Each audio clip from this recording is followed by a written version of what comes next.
Assalamualaikum, selamat datang ke channel BBC Crossa. Dan pada video kali ini saya akan menerangkan tata cara permainan Beyblade TCG. Okey, permainan ini telah direka cipta untuk memberi sedikit kelainan kepada penggemar-penggemar Beyblade untuk bermain hobi kegemaran ini. Jadi sebagai permulaan untuk bermain permainan ini, kita memerlukan battle arena, mana setiap pemain perlu mempunyai satu battle arena masing-masing. Kita perlu 3 biji dadu. Disarankan juga memiliki sebuah kalkulator elektronik untuk pengiraan mata, dan kita akan menggunakan kad-kad yang telah disediakan. Okey, saya akan menerangkan jenis-jenis kad yang ada di dalam permainan ini. Dan kad yang pertama yang ingin saya perkenalkan adalah Blader card. Okey, Blader card mempunyai perkataan Blader di bahagian hujung sebelah kiri setiap kad, dan setiap kad ini mempunyai jenis-jenis masing-masing, iaitu defense type, attack type, stamina type dan balance type. Perbezaan antara kad-kad ini adalah untuk kad Blader jenis defense, attack dan stamina, setiap kad mempunyai skill utama masing-masing ataupun main skill dan juga passive skill. Skill-skill ini boleh digunakan di dalam permainan untuk membantu anda menewaskan pihak lawan. Namun begitu, untuk Blader card jenis balance, ia tidak mempunyai sebarang passive skill, ia cuma mempunyai main skill. Tapi jika dibandingkan antara keempat-empat jenis kad ini, kad jenis balance mempunyai serangan ataupun skill utama yang agak kuat berbanding dengan kad-kad lain. Jadi jenis-jenis kad ini diperlukan dalam permainan, especially di awal permainan, di mana kita menggunakan kad ini untuk menentukan siapa yang akan memulakan perlawanan. Okey, ini adalah kad-kad jenis Blader. Kemudian kita beralih pula kepada kad jenis parts card. Okey, parts card ini terbahagi kepada 3 jenis warna, iaitu kad yang mempunyai border ataupun sempadan berwarna merah, kad yang mempunyai sempadan berwarna hitam, dan juga kad yang mempunyai sempadan berwarna orange. Okey, untuk part-part yang akan membina bahagian atas Beyblade, seperti yang kita tahu, seperti layer, ring ataupun blade, ia ditandakan dengan sempadan berwarna merah seperti yang anda dapat lihat. Okey, ini adalah kad blade dan ini adalah kad dynamite core. Okey, dynamite core untuk dynamite dan juga Belial. Okey, setiap kad mempunyai arrangement marking line yang ditandai dengan warna putih di bahagian atas dan juga di bahagian bawah. Dan kita dapat lihat, okey, setiap kad mempunyai TS amount, iaitu nilai TS atau dipanggil sebagai total stats. Total stat ini adalah seperti mata ataupun nyawa kad tersebut, di mana Belial mempunyai TS banyak 5, iaitu hasil gabungan daripada kesemua stats yang telah disertakan: attack 1, defense 1, stamina 2, burst 0, speed 0, weight 1. Apabila ditambah semua nilai ini akan memberi nilai 5. Manakala pada dynamite pula mempunyai TS banyak 11, iaitu 3, attack, defense 0, stamina 0, burst 4, speed 3, weight 1. Ditambah semua memberikan mata sebanyak 11. Dan juga dapat dilihat huruf D dan BL sini adalah kata singkatan kepada nama parts tersebut, iaitu untuk dynamite kita tahu ia adalah D, Belial adalah BL. Okey, di sini ini adalah untuk bahagian atas Beyblade, manakala di bahagian tengah berwarna merah adalah diberikan kepada bahagian yang mempunyai besi ataupun mempunyai metal part, iaitu disc, forged disc dan juga armor. Okey, pengiraan TS juga adalah sama seperti bahagian layer dan ring. Begitu juga untuk bahagian armor. Hasil penambahan semua ini memberikan 8 mata untuk tapered, dan di sini adalah memberikan 6 untuk armor 6. Okey, Begitu juga dengan driver yang menggunakan sempadan berwarna orange. Kick mempunyai 7 TS dan Never juga mempunyai 7 TS. Itu adalah bahagian parts. Dan part seterusnya adalah attachment card. Okey, attachment card ia ditandakan dengan sempadan berwarna biru. Okey, sempadan berwarna biru di mana kad-kad ini akan membantu anda untuk menambahkan lagi jumlah serangan ataupun damage kepada mata pihak lawan dalam usaha anda untuk menewaskan lawan masing-masing. Okey, untuk attachment card ini terbahagi kepada dua jenis takat ini, iaitu tools dan launcher. Untuk tools dan launcher tidak mempunyai sebarang TS, namun begitu setiap parts mempunyai ability ataupun efek masing-masing yang boleh digunakan dalam permainan dan juga untuk mempercepatkan proses perlawanan. Namun begitu ada juga attachment card yang mempunyai TS. Attachment card yang mempunyai TS ini boleh terus dipasangkan kepada combo masing-masing tanpa perlu dimasukkan di dalam attachment zone. Okey, itu akan diceritakan sebentar lagi. Okey, itu sahaja pengenalan untuk jenis-jenis kad. Jadi sebelum permainan dimulakan, okey, setiap pemain perlu mempunyai 3 jenis kad yang berbeza. Jadi untuk contoh dalam video kali ini, saya akan menggunakan card blader, iaitu Beldai Kokuten, Kuronaishu dan juga Free de la Hoya. Okey, dan untuk combo yang pertama saya akan menggunakan Dynamite Belial, Giga dengan F gear, armor number 6, driver venture dan juga V gear. Okey, alright, dan ini akan menjadi combo pertama saya untuk video kali ini. Okey, jadi susunan adalah Dynamite Belial, Giga, armor number 6, venture, V gear dan F gear. Jadi sebelum memulakan perlawanan, setiap pemain perlu meletakkan combo pertama di zone active combo masing-masing.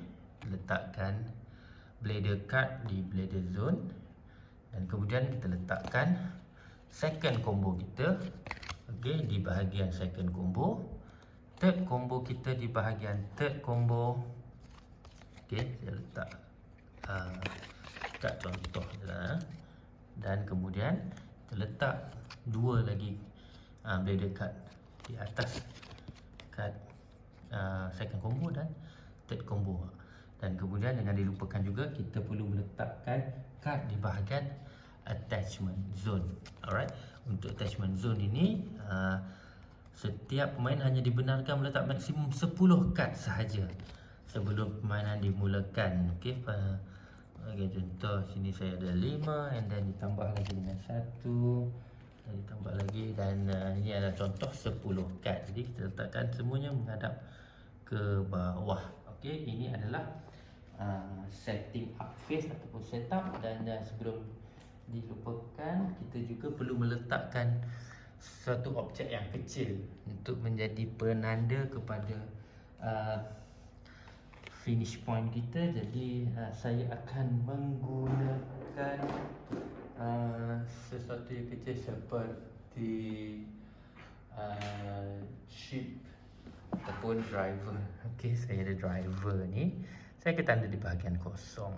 Right, itu menandakan bahawa perlawanan akan dimulakan dengan mata kosong-kosong. Okey, jadi selepas semua kedua-dua pemain bersedia, langkah pertama adalah dengan membuka first combo masing-masing. Jadi dapat dilihatkan saya mempunyai Dynamite Belial, Giga dan armor number 6, dan then Ya, nombor 6 venture, V gear dan juga F gear. Jadi apabila telah disusun, kita susun di atas combo zone dan kita susun mengikut susunan yang betul supaya kita dapat melihat nilai-nilai TS yang diberikan oleh setiap part. Okey, jadi kalau kita dapat lihat di sini, combo saya dynamite barrier memberikan nilai sebanyak 11 tambah 5 tambah 9 tambah 6 tambah 7 tambah 2 dan tambah 2.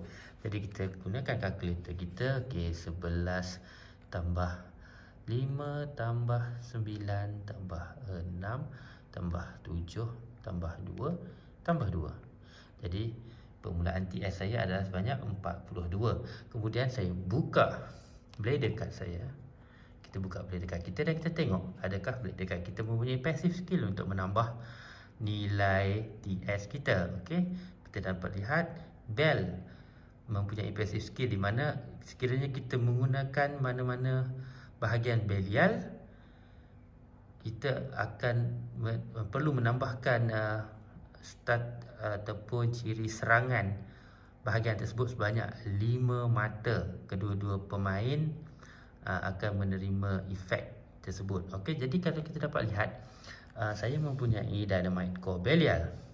Okey, setakat ini belial TS 5, attack-nya cuma 1. Jadi apabila menggunakan efek bell, saya punya TS telah bertambah sebanyak 5 lagi. Jadi 42 tambah 5, saya mempunyai 47 TS untuk dimulakan sebagai mata permulaan. Namun begitu,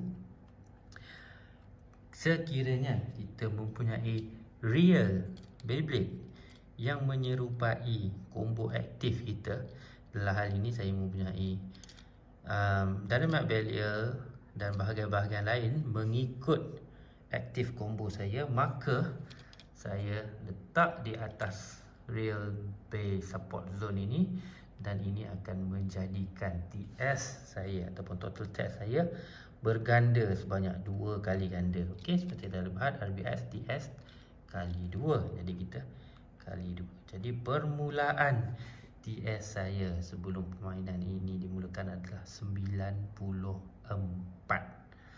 Okey, ini 94. Jadi letak di bahagian tepi ataupun bahagian yang mana kita boleh nampak. In this case saya letak dekat atas combo ni so orang boleh nampak. Okey, selepas kedua-dua player bersedia, just susun semula untuk membuatkan battle arena ini nampak kemas. Okey, sebelum itu saya perlu bagi tahu, okey, untuk passive skill card blader ini, maksud boss player factor ini adalah sekiranya saya menggunakan kad bell, saya mempunyai belial part dan pihak lawan juga mempunyai belial part, maka dia juga akan menambahkan TS dia sebanyak 5 hasil kesan daripada kad blader saya ini. Sekiranya dia juga menggunakan kad bell, maka penambahan sebanyak 5 ini hanya berlaku sebanyak sekali. Bukannya saya tambah 5, dia tambah 5, kemudian sebab dia pengguna bell, tambah lagi 5, saya pun tambah lagi 5. Tak, ia cuma bertindak sekali. Okey. Jadi apabila semua telah bersedia, kita akan membandingkan jenis kad kita dengan kad pihak lawan, jenis kad blader. Okey. Untuk menentukan siapa yang memulakan perlawanan ini, okey, menurut segitiga Beyblade, attack type akan mempunyai advantage ke atas stamina. Jadi sekiranya saya menggunakan attack type blader card and then pihak lawan menggunakan stamina type, maka saya akan memulakan perlawanan. Sekiranya kad stamina bertemu kad defense, maka stamina akan memulakan perlawanan. Sekiranya defense bertemu dengan attack, maka defense akan memulakan perlawanan. Namun begitu, sekiranya pihak ada pemain yang menggunakan kad blader jenis balance, maka dia adalah pemain yang akan memulakan perlawanan. Ini adalah kerana balance type card tidak mempunyai sebarang passive skill. Jadi kita memberi peluang kepada balance type blader card untuk memulakan perlawanan. Okey.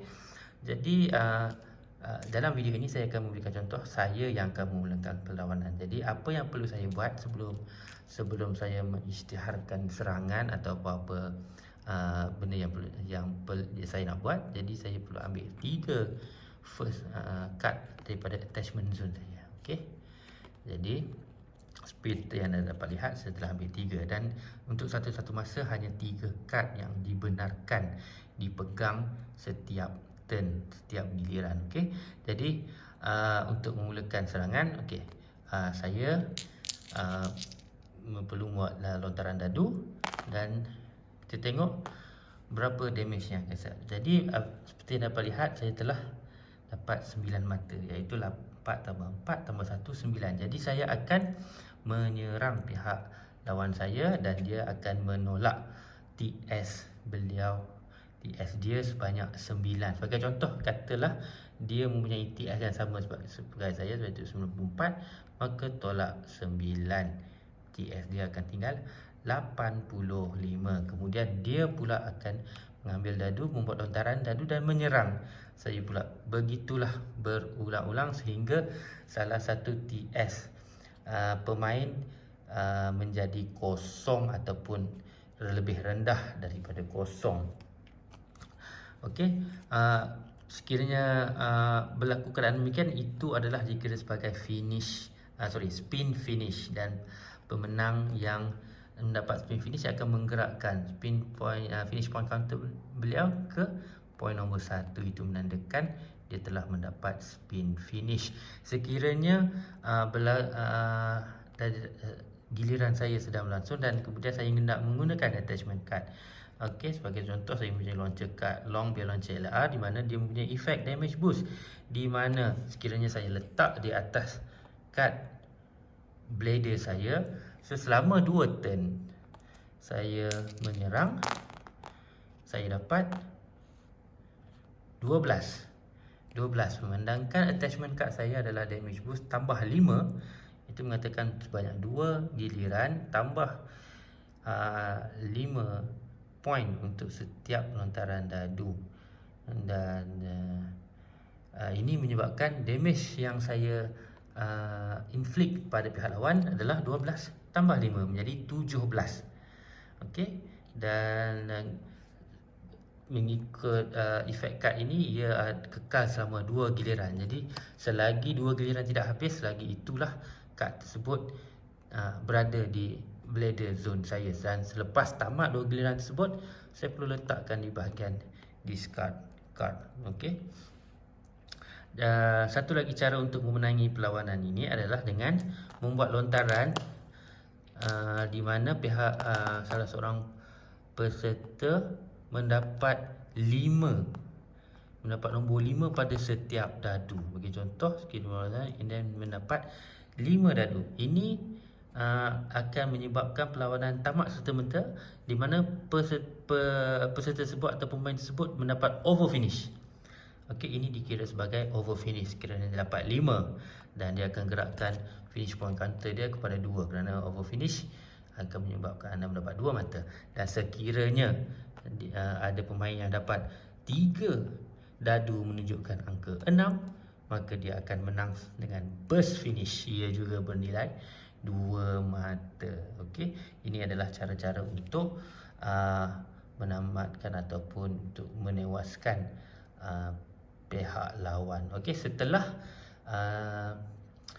setiap kali anda membuat serangan, bila anda telah menggunakan salah satu attachment card, sebelum anda memulakan giliran anda untuk kali yang demikian, anda boleh ambil satu lagi card daripada attachment zone untuk melengkapkan 3 card maksimum untuk setiap giliran sebelum anda memulakan serangan. Okey, begitulah sehingga anda mendapat salah satu daripada penamat-penamat, iaitu over finish, spin finish ataupun burst finish. Dan sekiranya telah berlaku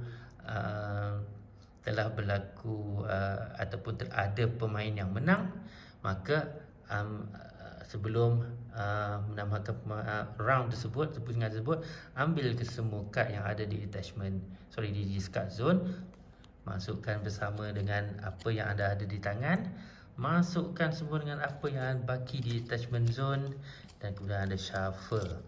Anda letak semula di attachment zone. Ini dipanggil sebagai resetting. Dan selepas habis pusingan pertama, just flip the active combo, letak blader cut di atas, tukar dengan combo kedua, letak di second combo zone, blader cut kedua letak di atas, dan kita ulang semula proses tersebut. Okey, begitulah diulang sehingga salah satu player mendapat 5 mata, di mana dia akan dikira sebagai pemenang. Dan sebelum melakukan perlawanan baru, pastikan Beyblade yang asal disimpan. Jadi adalah disarankan untuk anda menggunakan box 3-on-3 ataupun box 5G untuk menyimpan combo anda supaya pihak lawan tidak tahu ataupun tidak dapat melihat combo apa yang anda gunakan. Okey. Jadi saya juga mempunyai ada juga orang pernah menanyakan soalan, iaitu bagaimana jika selepas anda menggunakan kesemua attachment card dan masih belum ada pemenang untuk pusingan tersebut, maka anda tidak ada pilihan lain selain daripada hanya menyerang menggunakan dice roll. Okey, sehingga ada pemenang yang diisytiharkan. Selepas itu kita ulang semula proses seperti yang dimaklumkan pada awal video ini. Okey, jadi sedikit penerangan juga untuk kad blader ini. Seperti kita dapat lihat, okey. Bell Dakabuten, kad beliau, skill beliau adalah Dynamite Bomber, di mana untuk menggunakan skill ini, sebelum menggunakan skill ini anda perlu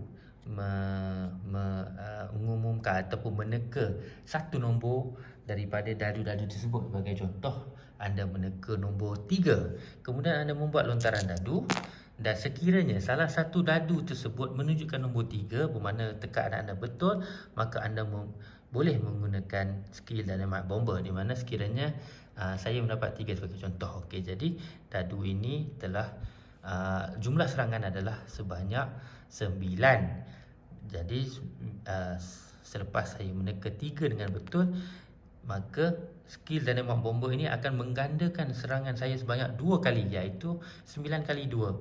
Maka serangan saya pada giliran kali ini adalah 18. 9 kali 2, 18. Dan sekiranya skill ini berjaya, saya tidak boleh menggunakan skill ini semula dalam giliran saya seterusnya. Okey, skill ini boleh digabungkan dengan attachment zone. Sebagai contoh, saya mempunyai damage boost, dan sekiranya saya letak di sini, dan kemudian saya isytiharkan saya ingin menggunakan Dynamite Bomber, saya tekan nombor 4. Bila saya roll dan saya dapat nombor 4 sebagai contoh, selepas pengiraan serangan ini, iaitu sebanyak 8 tambah 5 13 kali 2, itu menjadikan jumlah serangan saya sebanyak 26. Okey, ini adalah speciality Dynamite Bomber. Dan untuk Suryo Basara, dia mempunyai skill yang dinamakan Moment Crash. Ia hanya boleh digunakan sekiranya pihak lawan menggunakan blader type attack, stamina ataupun balance. Setiap kali pihak lawan mengisytiharkan serangan, jumlah serangan tersebut akan dibahagi sebanyak 2. Sekiranya serangan tersebut mempunyai nilai desimal 0.5 dalam serangan tersebut, maka ia akan dibundarkan kepada angka yang lebih tinggi. Sebagai contoh, sekiranya dia membuat lontaran dan mendapat 15, maka bila dibahagi 2 ia adalah 7.5. Jadi serangan terhadap TS anda adalah dibundarkan kepada 8, iaitu nombor yang di atas. Okey, ini akan berlaku sepanjang perlawanan sekiranya pihak lawan menggunakan attack, stamina ataupun balance type. Namun begitu, sekiranya pihak lawan juga mempunyai defense type sebagai blader card, maka efek ini tidak dapat digunakan langsung. Jadi ia bukanlah satu card yang boleh dikatakan sebagai overpower. So bergantung kepada pemilihan masing-masing. Brave Sword untuk Arc Void pula adalah di mana sekiranya anda membuat lontaran dadu dan anda mendapat sebarang nombor di atas dadu ini yang mempunyai nilai nombor yang sama. Sebagai contoh 3, seperti yang kita dapat lihat. Seperti yang kita tahu, burst hanya dapat sekiranya anda dapat 6, 3, 6. Tapi ini Vault Hour punya skill ni, any number, apa-apa number yang sama dan 3 pada dadu ni sama, maka ia akan dikira sebagai burst finish. Namun begitu, ia boleh di counter menggunakan free di La Hoya card. Ia mempunyai absorb break, di mana sekiranya pihak lawan menggunakan quick burst effect, iaitu seperti pada card Vault, maka pengguna card free boleh membuat lontaran dadu sebanyak 2 kali, di mana sekiranya terdapat 2 dadu yang menunjukkan nombor yang sama, maka pihak lawan tidak dapat menggunakan burst effect tersebut. Sekiranya gagal pada kali pertama, tak apa, boleh digunakan lagi sekali. Sekiranya gagal juga pada kali kedua, barulah burst itu berlaku dan pihak yang menggunakan card free ini kalah. Okey, untuk Ranzo, ia sama macam free, namun begitu ia adalah counter kepada over finish. Sekiranya pihak lawan mendapat over finish, iaitu mendapat 3, 5 pada lontaran dadu, pemain yang menggunakan kad Ranzo boleh membuat lontaran dadu juga. Sekiranya dia dapat nilai yang lebih daripada 10, maka pihak lawan tidak dapat over finish, tidak dapat menendang keluar B ataupun combo anda tersebut, maka masih selamat dan boleh meneruskan perlawanan seperti biasa. Okey, sekiranya efek ini berlaku, maka nilai serangan over finish itu akan ditukarkan kepada nilai damage terhadap TS pemain yang menggunakan kad ini. Untuk kad lain seperti rare card Rashad Goodman. Okay, Rashad Goodman ini adalah kad rare pertama yang telah dicipta. Ia mempunyai Savior Slash sebagai main skill. Namun begitu, ia hanya boleh digunakan sekiranya anda mempunyai Red Savior Valkyrie yang betul di dalam RBS zone. Okay, seperti anda tahu, Savior Valkyrie yang warna merah ini sangat susah untuk didapatkan. Namun begitu, sekiranya anda mempunyai Red Savior Valkyrie, anda boleh menggunakan efeknya, di mana burst finish adalah bernilai 4 mata, bukannya 2. Memandangkan sangat susah untuk menggunakan Savior Slash ini, maka ia layak untuk diletakkan di dalam rare card kategori. Okey, saya rasa setakat itu saja penerangan saya untuk video kali ini. Shout out kepada semua YouTuber yang mempromosikan kad ini di dalam channel masing-masing. Shout out kepada Adam Wyvern, Bale Fighter, Faris, Brother Nazrin, UF Collector, Unboxers Gamers dan juga beberapa YouTuber lain. Terima kasih terhadap sokongan anda dan terima kasih kerana menonton video ini. Sebarang pertanyaan atau komen boleh diutarakan di bahagian komen di bawah. Okey, terima kasih kerana menonton dan selamat berbeyblade. Bye.